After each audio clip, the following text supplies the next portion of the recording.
स्थानबद्धतेमध्ये असताना ब्रिटिशांचे अधिकारी आले, म्हणाले तुमच्या घरामध्ये शस्त्र ठेवले आहेत, झडतीचं वॉरंट आहे, शस्त्र मिळालं तर तुम्हाला अटक होईल. ते म्हणाले मला माहीत नाही कुठे शस्त्र ठेवले आहेत, पण तुम्ही झडती घेऊ शकता, तुमचा अधिकार आहे तो, फक्त 2 मिनटं द्या.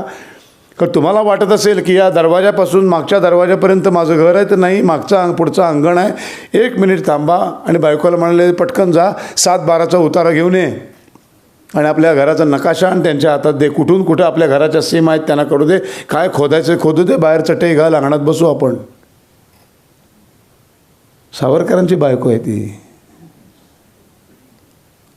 सावरकरांची बायको कशी होती? जेव्हा संपूर्ण भारत भ्रमण करताना टिळक आपले गांधी गेले रत्नागिरीला, तेव्हा कस्तुरबा म्हणाली गांधीजी सावरकर इथेच राहत आहेत सध्या, भेटायला जाऊया. ते म्हणाले हो, 1857च्या सुवर्ण महोत्सवात आम्ही भेटलो, त्यानंतर भेट नाही झाली, नक्की जाऊया. भेटायला आले. ते लोकसभेत अशी जाऊन भेटले तसलं भेट नाही बरं का, मनापासून भेटायला आले. आणि मग जाऊन असं डोळा बेळा असलं काही, नंतर काय गांधींनी कोणाला डोळे नाही मारले बाहेर आल्यावर, कसा भेटलो ना सावरकरांना, असलं काही फालतूगिरी केली नाही, मनापासून भेटायला गेले. बरे पटत नव्हतं पण भेटले मनापासून. मला प्रामाणिक माणसं होती सगळी, दोन्ही बाजूची.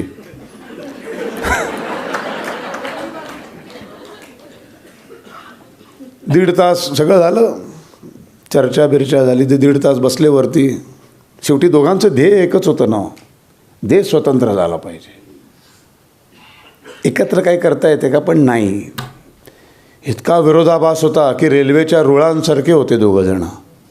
जायचं असतं दोन्ही रुळांना एकाच स्टेशनात, पण दोघं समांतर जातात, कधीच एकत्र येत नाहीत बघा. अशा या 2 विचारसरणी, एक शस्त्रावर विश्वास असलेला आणि एक अहिंसेवर विश्वास असलेला. एक पहिल्या अर्ध्या मंत्रावर विश्वास असलेला, एक दुसऱ्या अर्ध्या मंत्रावर विश्वास असलेला. अहिंसा परमो धर्म म्हणणारा आणि धर्म हिंसा तथैवच म्हणणारा एक. त्यामुळे एकमत झालं नाही. 1.5 तासांनी दोघंही थकले आणि खाली आले. आणि आल्या आल्या म्हणाले गांधी जरा बायकोला बोलवा. ते बायकोला बोलवलं, पटकन वाकून पाया पडले बायकोच्या. खरं तर गांधी वयाने खूप मोठे. ते म्हणले अहो असं काय माया काय पाया पडताय? ते म्हणले नाही ग, 1.5 तास तुझ्या नवऱ्याबरोबर बसलो, पळून निघालो, तू संसार कसा करतेस? सांगायचा मुद्दा अशी ती बायको. तिला सावरकर म्हणाले हे झडतीचं वॉरंट घेऊन आले, जा आतमध्ये, आपल्या घराचा नकाशा आणि तो 7-12चा उतारा घेऊन ये. सावरकरांची बायको होतं, वरनं ताकबात करणारी. ते काय आमच्यासारखं नव्हतं, काय असल्यावर किती हुशार आहेत ना. पुण्यात मला म्हणून मजा येते भाषण करायला. तर ती जाऊन ते असं पूर्वी माहिती असे मोठी भेंडोळं असायचं ते कागदाचं, तसं ती घेऊन आली, त्यांच्या हातात दिलं, चटई घालून दोघं बसले. म्हणाले करा झडती काय घ्यायची ती. त्याने ते उडून बघितलं तर तो करून सावरकरांच्या बायकोकडे बघत बसला ब्रिटिश अधिकारी. तेव्हा काय झालं, असं का बघताय? नाही म्हणजे हे काय दिलं आहे तुमच्या बायकोने? ते म्हणजे काय दिलंस बघू. बघायला गेले तो अखंड हिंदुस्थानचा नकाशा, स्वतःच्या घराचा नकाशा म्हणून दिला होता.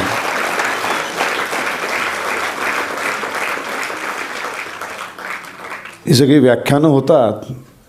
त्यांचा काळ वेगळा, त्यांचे शत्रू वेगळे, त्यांच्या लढाया वेगळ्या. आज सगळं बदललं आहे, पण काही गोष्टी फार कॉमन आहेत.